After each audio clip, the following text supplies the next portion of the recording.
बंगाल में डेमोक्रेसी बचानी है, ये लाइन हम पिछले कुछ सालों से हजारों बार सुन चुके हैं। लेकिन आज सवाल ये है कि क्या बंगाल में डेमोक्रेसी सच में बची भी है या नहीं। खबर आती है कि शुभेंदु अधिकारी के पर्सनल असिस्टेंट को पॉइंट ब्लैंक रेंज पर गोली मार दी गई। एक पॉलिटिकल वर्कर नहीं, एक गैंगस्टर नहीं, एक इंसान। और फिर भी देश का एक बड़ा सेक्शन इसको सिर्फ एक न्यूज हेडलाइन की तरह ट्रीट कर रहा है। और ऑनेस्टली इस इंसिडेंट ने फिर भी वो अनकंफर्टेबल रियलिटी सामने ला दी है जिसके बारे में लोग ओपनली बात करने से डरते हैं। बंगाल का पॉलिटिकल वायलेंस। सोचिए, अब जब बीजेपी बंगाल में एक मेजर अपोजिशन फोर्स है, मीडिया अटेंशन है, सोशल मीडिया है, कैमराज है, तब ये हाल है तो पिछले 10-15 सालों में जब अपोजिशन ऑलमोस्ट नॉन एग्जिस्टेंट था तब ग्राउंड रियलिटी क्या होगी। 2021 इलेक्शंस के बाद जो वायलेंस हुए उसकी वीडियोस हम सब ने देखी थी।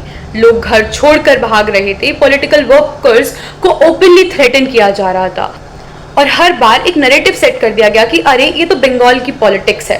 पर कब तक पॉलिटिकल मर्डर्स को नॉर्मलाइज किया जाएगा? कब तक आइडियोलॉजी के बेसिस पर डिसाइड होगा कि कौन सी डेथ इंपॉर्टेंट है और कौन सी नहीं?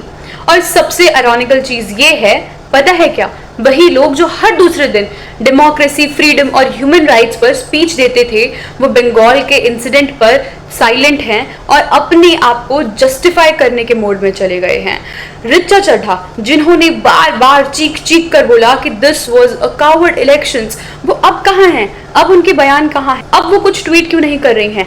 कावर्डनेस तो असली ये हुई कि किसी मासूम इंसान को मार दिया गया, वो भी पीठ पीछे से। अगर किसी और स्टेट में ऑपोजिशन वर्कर्स को इस तरह पॉइंट ब्लैंक रेंज पर मारा जाता तो प्राइम टाइम डिबेट चल रही होती, सेलिब्रिटीज ट्वीट कर रहे होते, इंटरनेशनल आर्टिकल्स लिखे जा रहे होते, democracy is in danger trend कर रहा होता।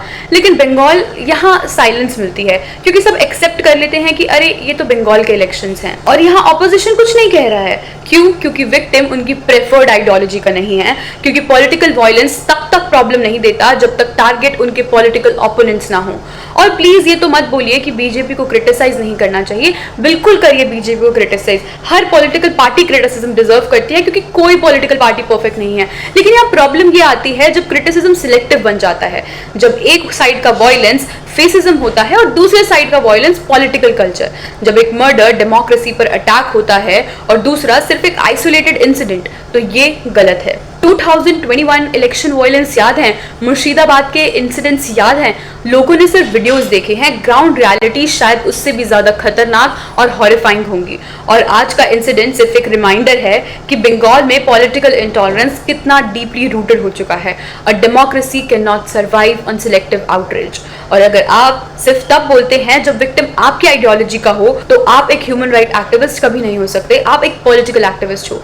और शायद बंगाल की सबसे बड़ी ट्रेजेडी भी यही है, वायलेंस से ज़्यादा डेंजरस चीज़ है उस वायलेंस का नॉर्मल हो जाना।